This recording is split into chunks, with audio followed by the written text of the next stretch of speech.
আসলে আপনারা জানেন যে আমার ভাই প্রিয় একটা ভাই, ভাইয়ের মতোই, বলতে গেলে ভাইয়ের মতোই, মানে একদম ভাই, আমার খুব ক্লোজ ভাই, যেমন 3-4 বছর ধরে আমরা একসাথে আছি। ও মারা গিয়েছে এই ট্র্যাজেডির মধ্যে, ছাত্র আন্দোলনের মধ্যে। তো তার কথা চিন্তা করলেও কিন্তু আমি প্রচণ্ড ইমোশনাল হয়ে যাই। যে এরকম ট্র্যাজেডি, এরকম কোমাটিক ডে আমরা কেউই পার করতে চাই না। আমি চিটাগংয়ে ছিলাম, আমি বাসায় আসতে পারিনি, আমার ফ্যামিলিতে আমার ওয়াইফ, আমার বেবি ছিল, তাদের সাথে দেখা হয়নি। এরকম ট্র্যাজেডি আমাদের সবার মধ্যে, আপনাদের মধ্যেও হয়তো সবার মধ্যেই আছে। কারোর ক্লোজ বড় ভাই মারা গিয়েছে, বা আত্মীয় মারা গিয়েছে, বা পাশের কলিগ মারা গিয়েছে। তো আমরা এরকম কেউই চাই না, আমরা রক্তাক্ত কেউই চায় না এরকম দিন পার করি। তো আমার মনে হয় যে আমরা কালকেও আমি 2টার সময় ঘুম থেকে উঠেছি, ওঠার পরে প্রায় 5টা পর্যন্ত আমি আমার ফ্যামিলি নিয়ে জেগে আছি। পিচ্চিকে আমি রাখছি, আমি নিচে গেছি, দেখি কি অবস্থা, সবাই দেখছি নিচে নেমে আসছে। অবশ্যই আমাদের এরকম দিন আমরা আশা করি না। তা আমরা সবাই শান্তভাবে, শান্তিতে একটা দেশ পরিচালনা হোক, সবাই সবার জায়গা থেকে তাদের ফ্যাসিলিটিটা পাক, যেটা আমাদের মৌলিক 5টা অধিকার আছে, সেই অধিকারগুলো আমরা পেয়ে থাকি সব দিক থেকে। আপনার মিডিয়া সেক্টর থেকে, ক্রিকেট সেক্টর থেকে, যে যার সেক্টর থেকে অনেস্টির সাথে আমরা কাজ করি, এটাই আসলে আশা করব। অবশ্যই যারা এর মধ্যে জড়িত, তারা আসলে কি চাচ্ছে না চাচ্ছে আমরা জানি না, তাদের মাইন্ডে কি চলছে, বাট আমাদের মাইন্ডে চলছে আমরা পিসফুল একটা দেশ চাই এবং অনেস্টি একটা দেশ চাই, যে জায়গা থেকে 100% শতভাগ পাচ্ছে। বিজয়, সাকিবুল হাসান কদিন আগেও রাজনীতিবিদ ছিলেন, মানে এখন তিনি রাজনীতিবিদ বলতে এখনও আছে, তিনি আওয়ামী লীগের এমপি নন, এখন আওয়ামী লীগই নেই সরকারে। তাকে কি এখন মনে করেন যে 100% খেলায় ফোকাস করা উচিত? আসলে আসলে ইন্ডিভিজুয়াল পার্সনকে আমরা দেখে আসছি, এবং ইন্ডিভিজুয়াল তাদের এক একজনের প্ল্যান থাকে, এক একজনের মাথা দিয়ে এক একজন চিন্তা আসে। আপনি যে প্রশ্ন করছেন এটার উত্তর আরেকজন আরেকভাবে দিবে, আমি একভাবে দিব। তো উনি কি চাচ্ছে, উনি কিভাবে এক্সিকিউশন করবে, কিভাবে আসলে খেলাটাকে চালাবে, কিভাবে রাজনীতিটা চালাবে, এটা একদমই ব্যক্তিগত তার বিষয়।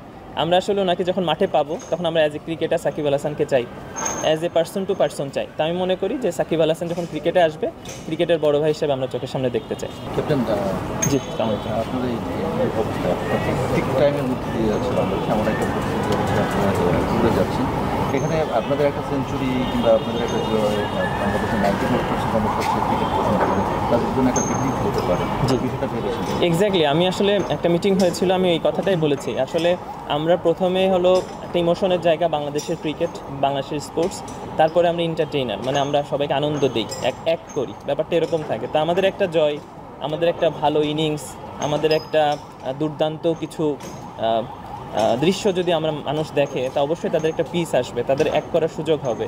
আমার মনে হয় যে এটা একটা ভালো মোটিভেশন সবার জন্য, যে এরকম একটা ক্রাইসিস টাইমে, এরকম একটা অবস্থানে বাংলাদেশের প্লেয়াররা যদি, বাংলাদেশ ক্রিকেট যদি একটা দারুণ কিছু নিউজ দিতে পারে, তাহলে অবশ্যই বাংলাদেশের মানুষের একটা শান্তির জায়গা তৈরি হবে।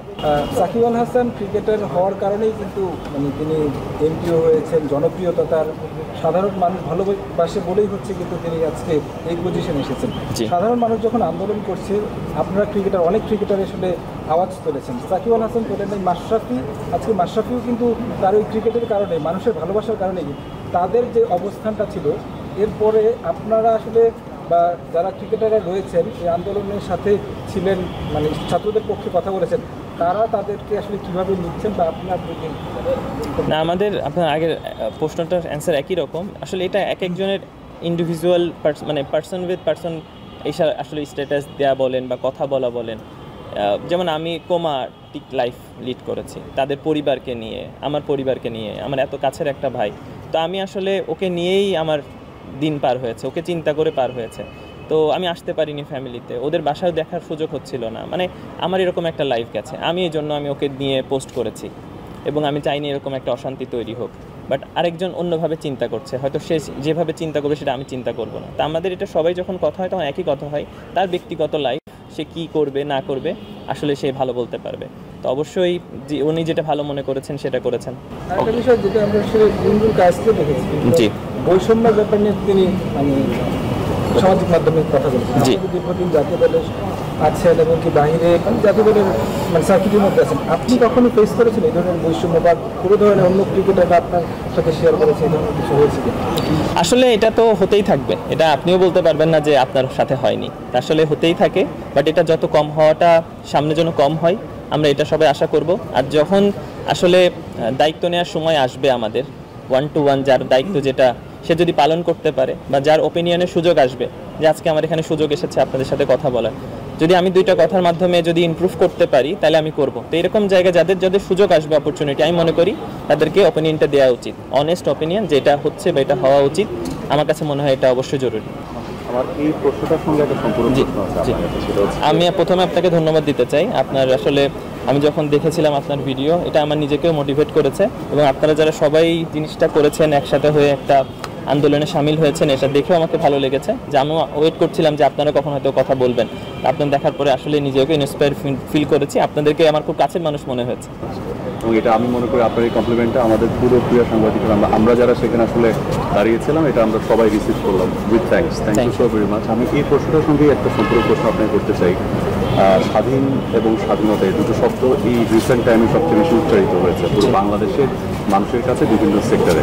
আমার আপনার কাছে দুটো প্রশ্ন। প্রথম প্রশ্নটা হচ্ছে যে বাংলাদেশের ক্রিকেটাররা কতটুকু স্বাধীনতা শব্দটাকে পূরণ করতে পেরেছে বিগত সময়গুলোতে, এবং সামনে কেমন বিসিবি দেখতে চান, যদি দু একটা পয়েন্ট বলেন যেখানে আপনাদের স্বপ্ন এবং আপনাদের চাওয়া পাওয়ার প্রতিচ্ছবি আমরা দেখব। আমার কাছে মনে হয় যে এটা একটা বড় আলোচনা হওয়াটা জরুরি। দুইজনের একজনের কথায় আসলে আমিও চেঞ্জেস চাই না। আমি চাই যে যদি আমার ইন্ডিভিজুয়ালি যদি বলেন যে একটা ওপিনিয়ন দেওয়ার কথা, তাহলে আমি বলবো যে একটা বড় ধরনের গ্রুপ মিলে, যেহেতু আমরা সবাই ক্রিকেট নিয়ে কাজ করি বা সবাই ক্রিকেট খেলছি, কেউ খেলেছে কেউ খেলবে, আমার মনে হয় একটা বড় ধরনের আলোচনা দরকার। যার যেটা নিড, যেখানে যেখানে যে আছে। আসলে আমি জানবো না সেকেন্ড ডিভিশনে কী হচ্ছে, আমি প্রিমিয়ার লিগটা জানি, বা আমি কিন্তু ফুটবলের ব্যাপারটা জানি না, বা আমি 13-এ কী হচ্ছে এই ব্যাপারগুলো জানি না। তা আমার মনে হয় ছোট থেকে বড় সবারই আসলে একটা দারুণ আলোচনা সম্ভব, যেখানে আমরা তুলে ধরতে পারবো যে আমাদের এটা প্রয়োজন। বাট এটা খুবই এখন এইরকম একটা সময়, আমি এখনই বলে ফেললাম, এটা চেঞ্জেস কতটা আসবে আমি জানি না। বাট আমার মনে হয় একটা বড় আলোচনা দরকার চেঞ্জেস আসার জন্য।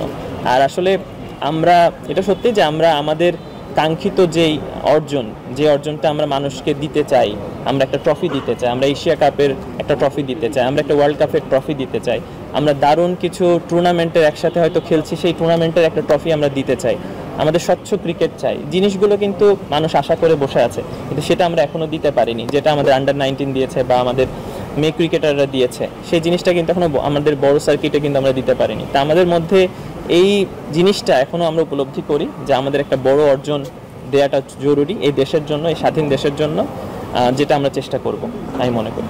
স্টুডেন্টরা আসলে ট্রাফিকের দায়িত্ব নিচ্ছে, পরিষ্কার করছে, এই বিষয়গুলোকে কীভাবে দেখেন? আসলে আমরাও বাইরে বের হচ্ছি কিছু কিছু সময় কাজের জন্য, সাথে আমাদের স্টেডিয়ামেও আসা পড়ছে, আমরা আবার প্র্যাকটিস শেষ করে যাচ্ছি, তখনও দেখছি যে তাদের কার্যকলাপ অসাধারণভাবে তারা কাজ করছে। তারা চেষ্টা করছে ট্রাফিকটা যত সুন্দরভাবে মেনটেন করা যায় লাইন মোতাবেক রাখার জন্য, এবং সবাই যেন ডিসিপ্লিন ওয়েতে চলে। আসলে এরকম দেশটাই তো আমরা আশা করি যে সব কিছু ডিসিপ্লিন থাকবে, প্রপার ওয়েতে থাকবে, এরকম সাধারণ জনগণ এটাই আসলে চায়।